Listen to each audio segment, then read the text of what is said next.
Hold up. This is the moment every courtroom trial builds toward.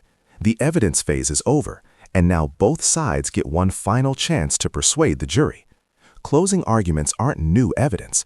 They're storytelling using the evidence you've already heard. And remember something critical here. The burden of proof is entirely on the prosecution. That means the state of Ohio has to convince the jury beyond a reasonable doubt that this threat actually happened. So here's the big question for you watching. Did the evidence really prove that? Okay, you may be seated. The record will reflect that the jurors have returned to the courtroom. Ladies and gentlemen, we have now submitted all the evidence for your consideration. In this case, we are now going to proceed to closing arguments. Closing arguments, as you remember, closing arguments are not evidence. These are a summation of what each side says the evidence that was presented in the courtroom. Now, the burden of proof lies with the state of Ohio. And because of that, Mr. Lewis, on behalf of the state of Ohio, will present his first closing argument first, and then Mr. Loftus, on behalf of the defense, will provide his closing arguments. And again, because the burden of proof rests on the state of Ohio, Mr. Lewis, on behalf of the state, will have an opportunity to present a rebuttal closing argument. So at this time, I'll ask Mr. Lewis. You may proceed. Thank you, Your Honor.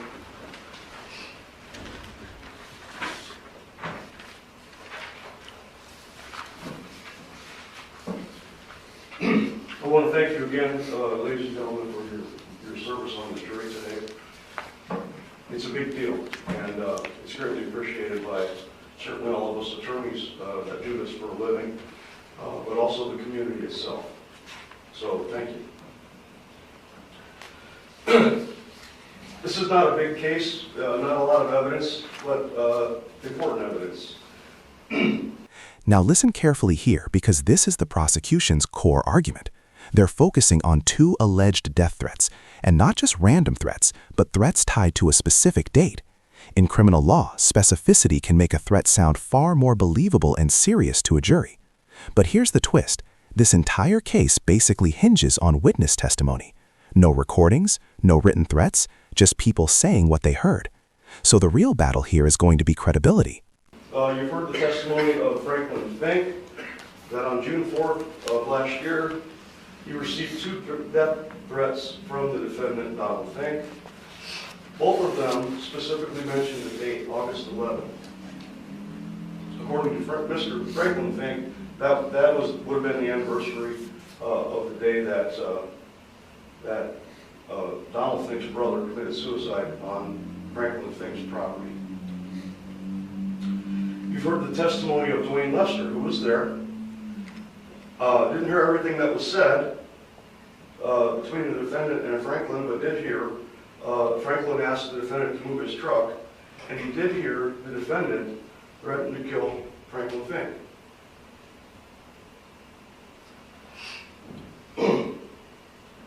You heard Franklin Fink testify that he wholeheartedly believed that the defendant would carry out his threats to kill him. He had reason to believe that, ladies and gentlemen, based on the evidence that you heard. He not only based on the threats themselves and the defendant's demeanor, which was angry and according to Mr. Lester, looking for trouble. But defendant twice mentioned a specific date on which he would kill Franklin Fink, according to Mr. Franklin Fink's testimony.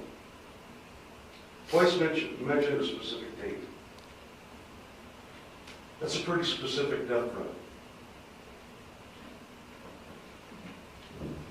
The anniversary of the date that his brother committed suicide on Franklin Fink's property.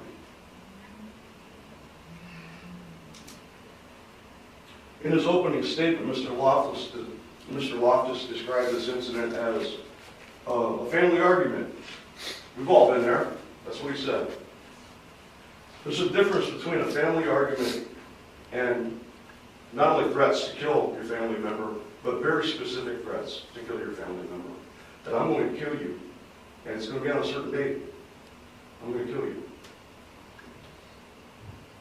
And again, Mr. Franklin Fink testified that he wholeheartedly believed the defendant would carry out those threats. Mr. Loftus discussed in his opening that there was no physical harm, there was no physical contact. I don't have to prove that there was physical contact or physical harm. I don't have that burden.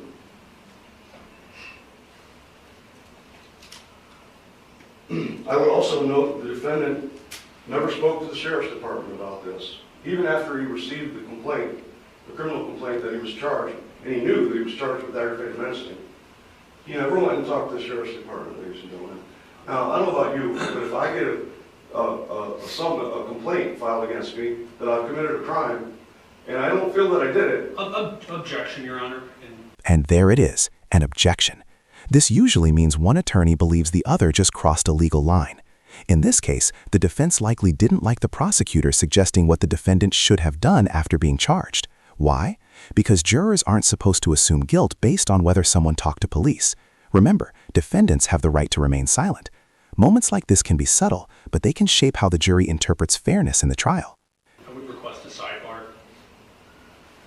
Okay, step forward.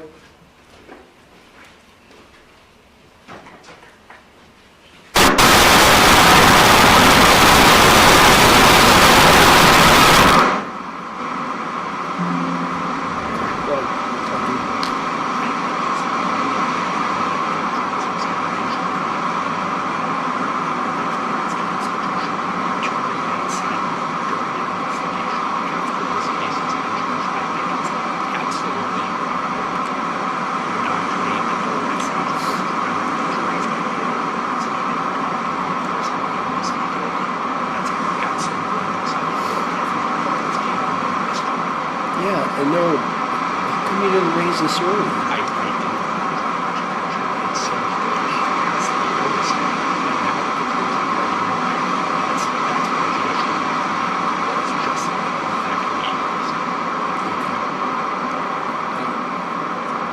He never talked to the police. He could have if they. He never acknowledged that police in direct contact. If they had, he could have said, "I'm going to make any statements." I'm just saying, if it's me or any member of the jury to accuse of going falsely, I'm going to talk to the cops about it. That's all I'm saying. I think you've made your point. I think you've made your point. Okay. Move on. I will. Okay.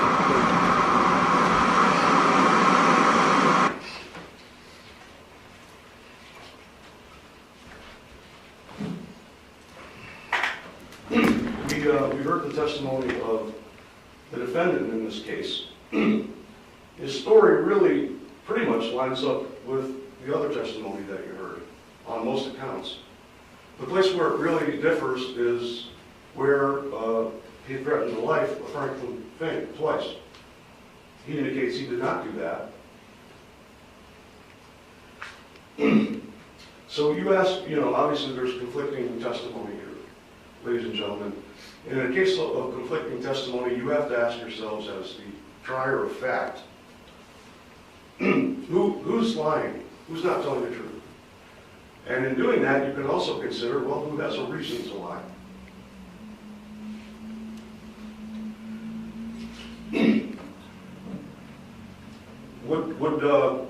What reason would Blaine Lester have to lie, ladies and gentlemen?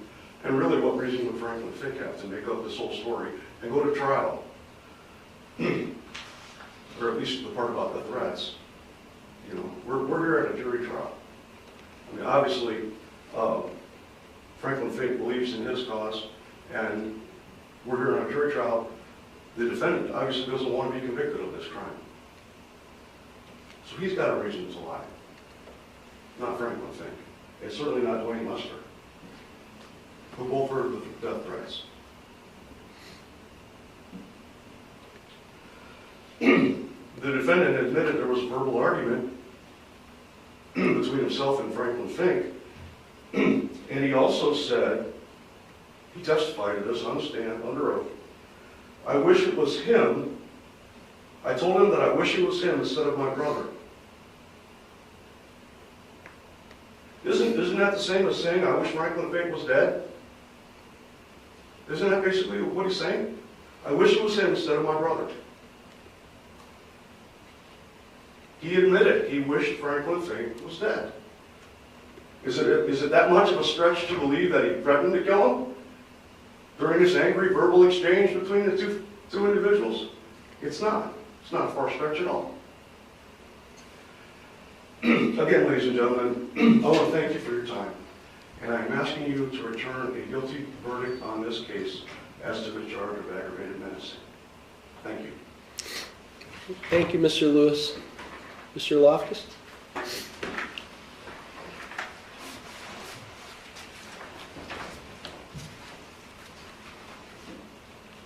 Now the defense gets its turn, and watch how the entire narrative shifts. Instead of focusing on threats, they're reframing this as something very different, a tragic family conflict fueled by grief and anger. In jury trials, this strategy is powerful. The defense doesn't have to prove innocence, they just need to create reasonable doubt. So the question becomes, was this a criminal threat or just an emotional outburst during a painful family argument?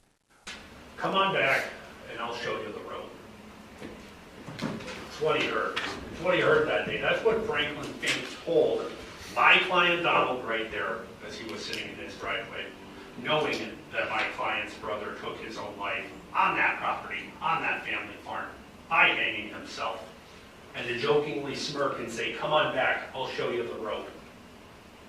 Yeah, it made him upset. It'd make anybody upset. That's why I told you as the jury what this case was about. This is about a high-tense family situation, a family argument. It's clear that Franklin Fink and Donald Fink don't get along. They don't see eye to eye with each other, and that's fine. We all have situations like that. And this divulged into an argument.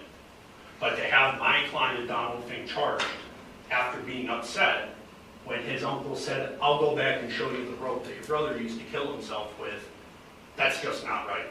That's what happened. Mr. Fink got out of his car and they continued to have a yelling match, but only after he was told that by Donald. He pulled into the drive. As he told you, he was there to just think about his brother, to just try to come to some type of peace, to just sit there for a minute. He didn't come there with the intention of committing a criminal offense. He certainly didn't go there with the intention of standing before you, now charged with a criminal offense, for just trying to have a couple of minutes with his brother.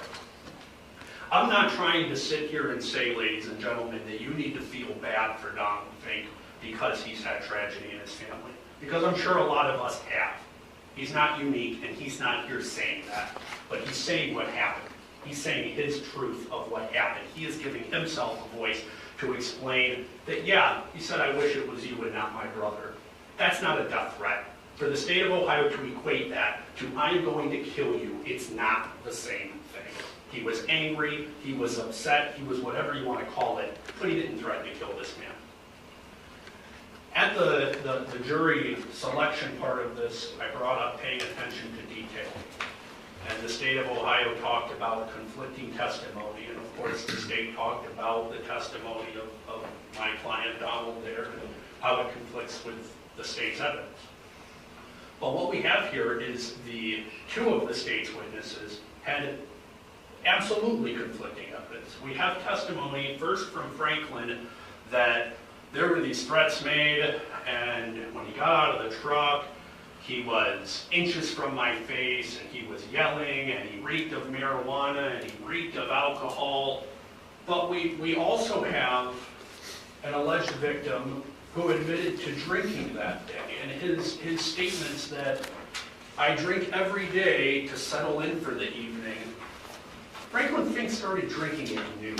He told you that. He told you he had 3 drinks, and then it was 2, and then it was not credible testimony.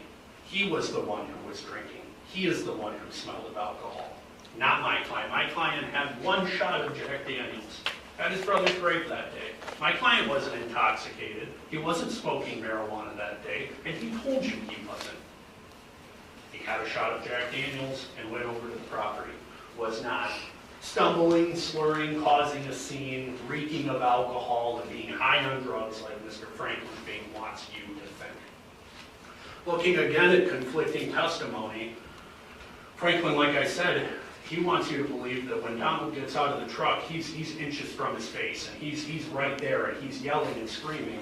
But then Dwayne Lester says, no, it was about this far away. It was a couple feet. And that was it. So the state's own testimony that they presented to try to convince you to convict this man is conflicting in and of itself. What else is really interesting about this?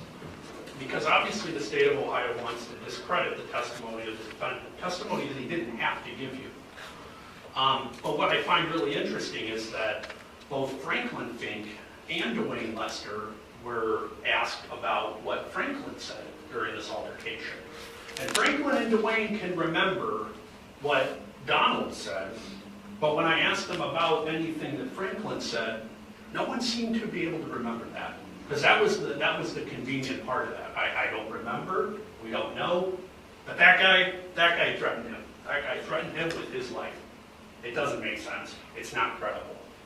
Franklin Fink was intoxicated, and the story that him and Mr. Lester are trying to come up with, it didn't match. They at least didn't practice enough to have it match before coming to trial today. The state's own testimony and evidence is not credible, and I certainly believe that they haven't proved this man guilty beyond a reasonable doubt.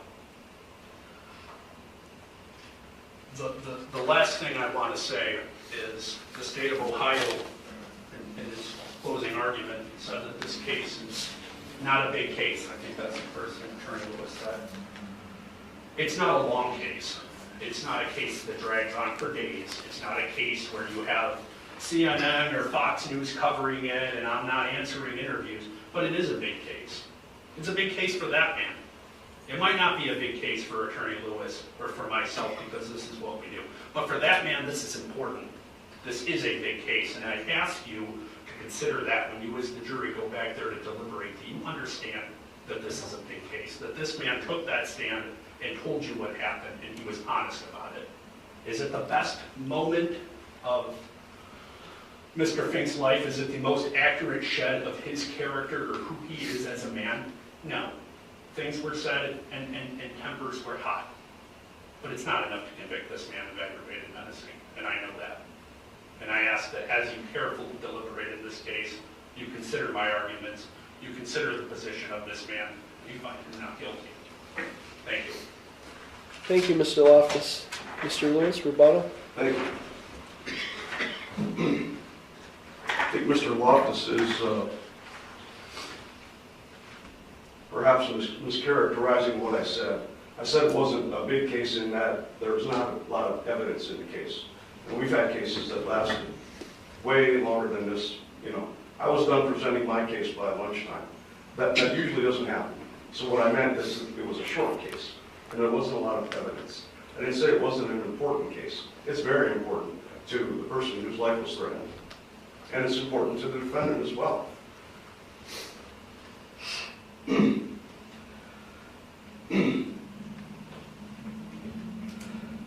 Apparently, the defense would have you believe that even if Franklin Fink did say the words, that he would show Donald the rope that his brother hung himself with, and said that sarcastically, which that we only heard that from the defense, not from any of the prosecution witnesses. Even if he did say that, would that justify the defendant getting out of his vehicle and threatening Franklin Fink's life?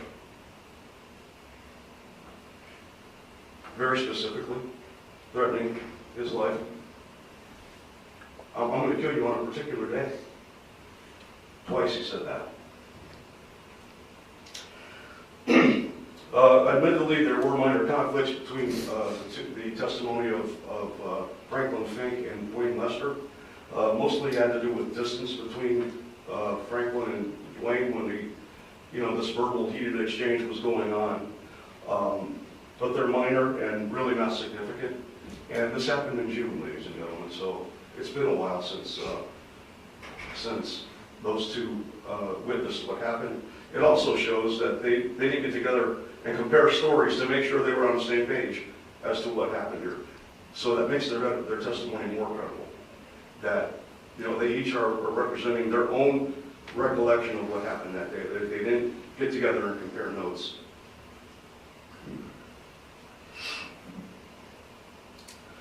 And as far as the distance that the two men were apart, Dwayne Lester did testify that they moved around. They weren't just standing face to face the whole time. They were moving around. So at some point they may have been closer together. Again, this afternoon.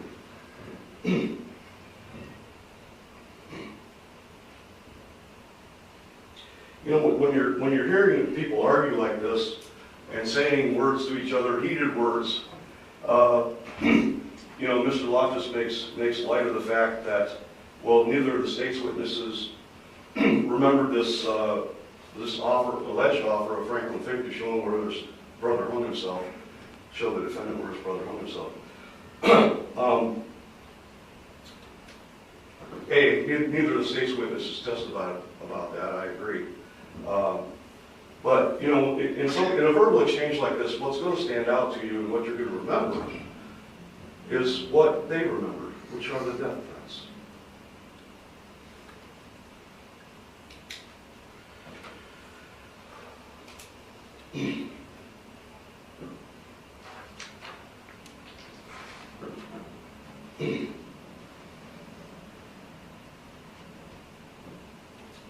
On June 4th, 2025, Sheffield Township, the defendant, Donald Fink, threatened to kill Franklin Fink. Did it twice. And Franklin Fink testified that he believed that defendant would carry those threats out, that he would act on those threats. And he gave a specific date on which he was going to do it. Ladies and gentlemen, I want to thank you for your time. I am asking you to return a verdict of guilty on this case and hold this man responsible for threatening Franklin Fink, threatening his life. Thank you. Thank you, Mr. Lewis. Ladies and gentlemen, you have heard the evidence and the arguments of counsel. It is now my duty to instruct you on the law that applies to this proceeding. The court and the jury have separate functions. You decide the disputed facts, and the court provides the instructions of law. It is your sworn duty to accept these instructions and to apply the law as it is given to you. You are not permitted to change the law or to apply your own conceptions of what you think the law should be. The case before you began with the filing of a complaint. The complaint informs the defendant that he has been charged with a crime. The fact that it was filed may not be considered as evidence for any purpose. The plea of not guilty by the defendant is a denial of the charge and puts in issue all the essential elements of the crime charged. You are the sole judges of the facts, the credibility of the witnesses, and the weight of the evidence. To weigh the evidence, you must consider the credibility of each witness. You will apply the tests of truthfulness which apply in your daily lives. These tests include the appearance of each witness upon the stand, their manner in testifying, the reasonableness of the testimony, the opportunity they had to see, hear, and know the things concerning which they testified, their accuracy of memory, frankness or lack of it, intelligence, interest, and bias, if any, together with all the facts and circumstances surrounding their testimony. Applying these tests, you will assign to the testimony of each witness such weight as you members of the jury deem proper. You are not required to believe the testimony of any witness simply because he was under oath. You may believe or disbelieve all or any part of the testimony of any witness. It is your province to determine what testimony is worthy of belief and what testimony is not worthy of belief. The testimony of the defendant is to be weighed by the same rules that apply to other witnesses. Neither the opening statements of counsel at the beginning of this trial nor the closing arguments of counsel, which have just been concluded, are to be considered by you as evidence. Arguments of counsel to the jury are provided by law for the purpose of aiding the jury in its analysis of the evidence and affords counsel an opportunity to summarize the evidence and present their views. Also, the purpose of such argument is to give the jury the benefit of such deductions and reasonable inferences made by counsel as may logically and reasonably appeal to the wisdom and judgment of the jury. That you may have clearly... All right, now we're entering one of the most important parts of any trial, jury instructions. This is where the judge explains exactly how the jurors must apply the law to the facts. Notice something crucial. The jury isn't deciding who they like or who seems more sympathetic. They're deciding whether the prosecution proved every element of the crime beyond a reasonable doubt. If even one juror isn't convinced, the verdict has to be not guilty. Before you the meaning of the term reasonable doubt and proof beyond a reasonable doubt, which the court has used in these instructions and which it will again use, as you are to understand and apply it when used by the court. Reasonable doubt and proof beyond a reasonable doubt will now be defined for you. Reasonable doubt is present when the jurors, after they have carefully considered and compared all the evidence, cannot say they are firmly convinced of the truth of the charge. It is a doubt based on reason and common sense. Reasonable doubt is not mere possible doubt, because everything relating to human affairs or depending on moral evidence is open to some or imaginary doubt. Proof beyond a reasonable doubt is proof of such character that an ordinary person would be willing to rely and act upon it in the most important of the person's own affairs. If, after a full and impartial consideration of all the evidence, you are firmly convinced of the truth of the charge, the state has proven its case beyond a reasonable doubt, and you must find the defendant guilty of the charge. If you are not firmly convinced of the truth of the charge, you must find the defendant not guilty of the charge. You should carefully examine all the evidence, and if it convinces you beyond a reasonable doubt of the guilt of the defendant, then it is your duty to find the defendant guilty. However, if after a careful consideration of the evidence, you are not convinced of the guilt of the defendant beyond a reasonable doubt, then it is equally your duty to find the defendant not guilty. The effect of this plea of not guilty by the defendant is to place upon the state of Ohio and the prosecution the burden of proof. It is incumbent upon the state of Ohio, therefore, before it can ask for a conviction of this defendant of the charge by your verdict, to prove, by evidence which convinces you beyond a reasonable doubt, of the truth of each and every one of the essential elements of the crime charged. The law presumes that everyone who is charged with a crime is innocent until his or her guilt is proven beyond a reasonable doubt. Therefore, the defendant must be acquitted unless the state produces evidence which convinces you beyond a reasonable doubt of every essential element of the crime charged. You are not to speculate as to why the court sustained the objection to any questions throughout the course of the trial, or what the answer to such a question might have been if an answer had been permitted. You must not draw an inference or speculate on the truth of any suggestion included in a question to which the answer was not permitted or was stricken. Likewise, assumptions of fact by counsel cannot be considered as evidence.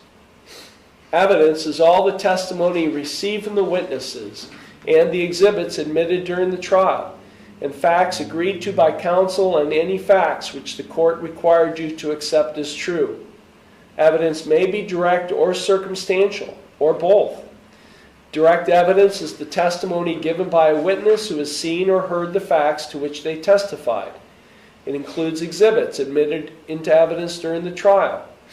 Circumstantial evidence is the proof of facts or circumstances by direct evidence from which you may reasonably infer other related or connected facts which naturally and logically follow, according to the custom experience of mankind. To infer or to make an inference is to reach a reasonable conclusion or deduction of fact, which you may, but are not required to make, from other facts which you find have been established by direct evidence. Whether an inference is made rests entirely with you. Direct evidence and circumstantial evidence are of equal weight. The defendant, Donald R. Fink, is charged with one count of aggravated menacing in violation of Section 2903.21a of the Ohio Revised Code. Before you can find the defendant, Donald R. Fink, guilty of aggravated menacing, you must find, beyond a reasonable doubt, the following essential elements, namely, 1. On or about June 4, 2025. 2. In the township of Sheffield, county of Ashtabula, and state of Ohio. 3. The defendant, Donald R. Fink. 4. Did knowingly. 5. Cause. 6. Another, to wit, Franklin Fink. 7. To believe that defendant Donald R. Fink would cause serious physical harm to the person of Franklin Fink. Knowingly. A person acts knowingly, regardless of his purpose, when he is aware that his conduct will probably cause a certain result. A person has knowledge of circumstances when he is aware that such circumstances probably exist. Cause.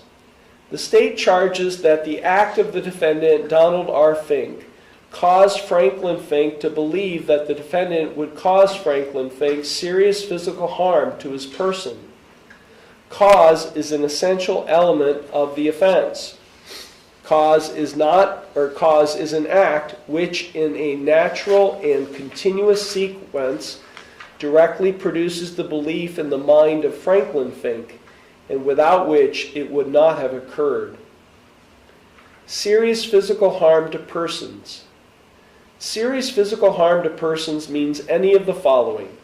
1.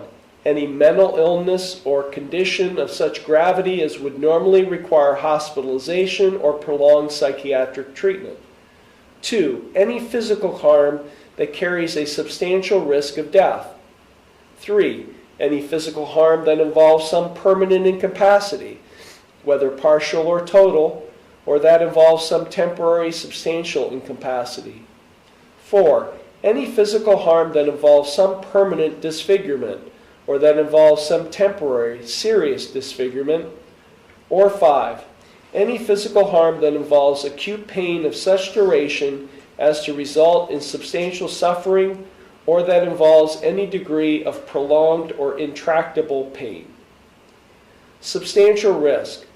Substantial risk means a strong possibility, as contrasted with a remote or even a significant possibility that a certain result may occur or that certain circumstances may exist. Reasonable belief by alleged victim. In deciding whether Franklin Fink had reasonable grounds to believe, in an honest belief that the defendant would cause serious physical harm to him, you must put yourself in the position of Franklin Fink, with his characteristics, his knowledge or lack of knowledge, and under the circumstances and conditions that surrounded him at the time. You must consider the conduct of the defendant and whether his acts and words caused Franklin Fink to reasonably and honestly believe that the defendant would cause serious physical harm to Franklin Fink. If you find that the state of Ohio proved beyond a reasonable doubt all the essential elements of aggravated menacing, then your verdict must be guilty. If you find that the state of Ohio failed to prove beyond a reasonable doubt all the essential elements of aggravated menacing, then your verdict must be not guilty. You have heard all the evidence given before you on both sides of the case, as previously stated. You are also the sole judges of the credit to be given to the witnesses and the weight of the testimony. If any juror has had any impressions during the progress of this trial or during the giving of these instructions that the court has at any time sought to express to you any opinion as to how you should decide a question of fact in this case submitted for your determination, then you are hereby instructed to disregard it. It is essential to the preservation of the social order that laws be obeyed and violators be convicted. It is equally important that an innocent person should not suffer. Consider all the evidence and make your finding with intelligence and impartiality and without bias, sympathy, or prejudice, so that the state of Ohio and the defendant will feel that their case was fairly and impartially tried. The initial attitude and conduct of jurors upon entering the jury room are matters of importance. It is not wise to immediately announce a determination, to insist upon a certain verdict. If you do that at the outset, your sense of pride may be aroused, and you may hesitate to give up your position if shown that it is wrong. You are not partisans or advocates in this matter, but you are judges. Consult with one another in the jury room and deliberate with a view of reaching an agreement. Do not hesitate to change an opinion if convinced that it is wrong. However, you should not surrender your honest convictions concerning the weight of the evidence or to reach a verdict solely in order to be congenial or because of the opinion of the other jurors. Each of you must decide this case for yourself. Whether the consequences or result of your verdict may be, you as jurors have nothing whatever to do, that being a matter for the court and the court alone. You must not consider the possible punishment, if any, but the punishment rests with the judge, as may be provided by law.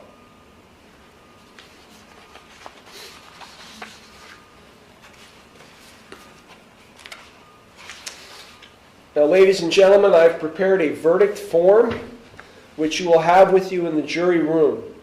Inasmuch as this verdict form will be with you in the jury room, the entire content will not be stated in the written charge. However, I will read the salient features of the verdict form now. And you'll see in the verdict form it has the case caption at the top, State of Ohio versus Donald R. Fink. It has the case number, and then it's called the verdict. And it's very simple. It reads as follows. We, the jury in this case, find defendant Donald R. Fink. And then there's one line beneath that. And immediately beneath that line, in parentheses, it says guilty or not guilty. And the verdict must be written, guilty or not guilty, on that line in ink. Of the offense charged in the complaint of aggravated menacing, a first-degree misdemeanor in violation of Section 2903.21a of the Ohio Revised Code. Each of us said jurors signs his or her name hereto this blank day of February 2026. That blank must be filled in ink as well. And then it has 8 lines, all of which include signature lines for each of the jurors. And the foreperson, whoever you select to be your foreperson, will sign on the last line below. And all of those signatures must be in ink as well. After your verdict is returned to the court, you may discuss this case with anyone, but you are not required to do so. Whether you discuss this case with counsel or anyone else after you are discharged is a matter of your own free choice. The court will place in your possession the verdict form and this written charge. The foreman or forelady will retain possession of the charge and verdict form and return them to the courtroom. Until your verdict is announced in open court, you are not to disclose to anyone else the status of your deliberations or the nature of your verdict. Does counsel desire anything further at this time? No, Your Honor. No, Judge.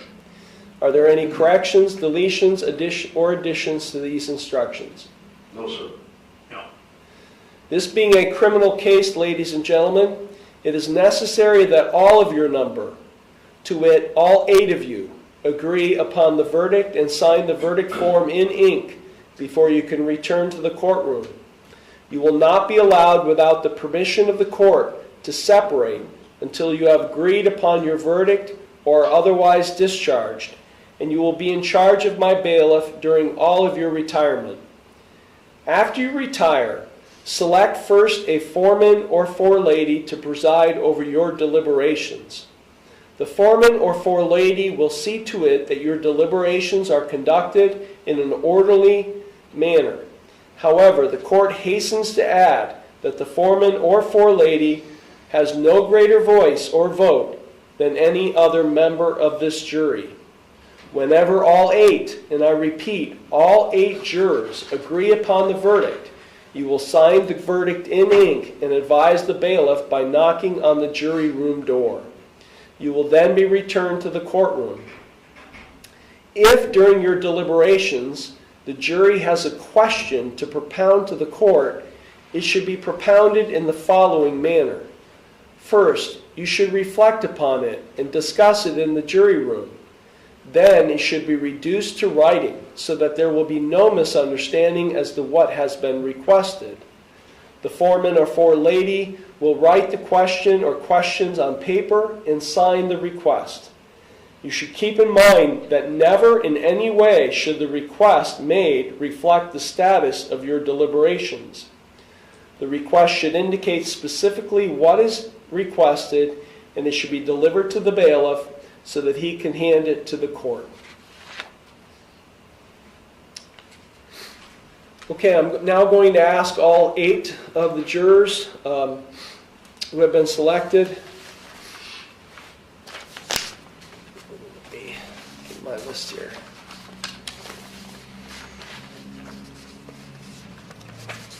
It's in this file.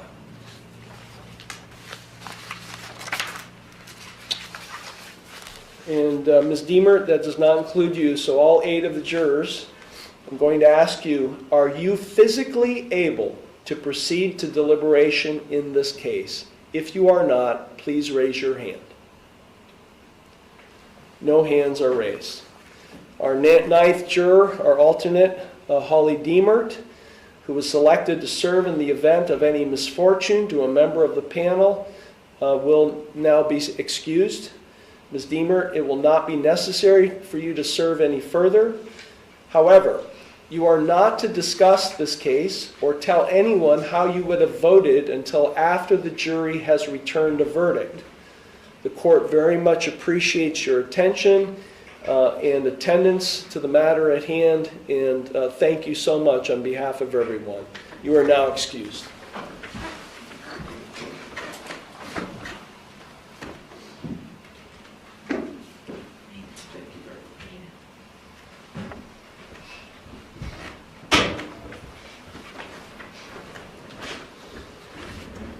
On behalf of the public and the parties, the court expresses appreciation to all of you for your services and the service of all jurors in performing this important public function. Now, ladies and gentlemen of the jury, you will retire to the jury room to deliberate. The bailiff will place in your possession the written charge which I have just read, as well as the verdict form. Now again, just some reminder here. When all 8 of you agree on the verdict, complete the verdict form which corresponds with your decision. You will notify the bailiff by knocking loudly on the jury room door. As you found out, we only have, there are no bathrooms attached to the jury room, so the only bathrooms that there are on the 2nd floor here the public restrooms. I highly recommend that on your way to the jury room that you use the bathroom before you begin any deliberations. Because if at any time one of you have to use the bathroom, you'll have to stop deliberations, and you can only be in deliberations when all of you are there together. As you have told, water, or you've noted, water and individually wrapped snacks are in the jury room for you. Now, again, the jury foreperson will knock loudly on the jury room door to 1, notify the bailiff of the need to use a public restroom during deliberations before jurors are permitted to depart the jury room. 2, to notify the bailiff when they have a written question. Or 3, to notify the bailiff when they have reached a verdict. Members of the jury, you may now take this case and dispose of it. Please stand for the jury.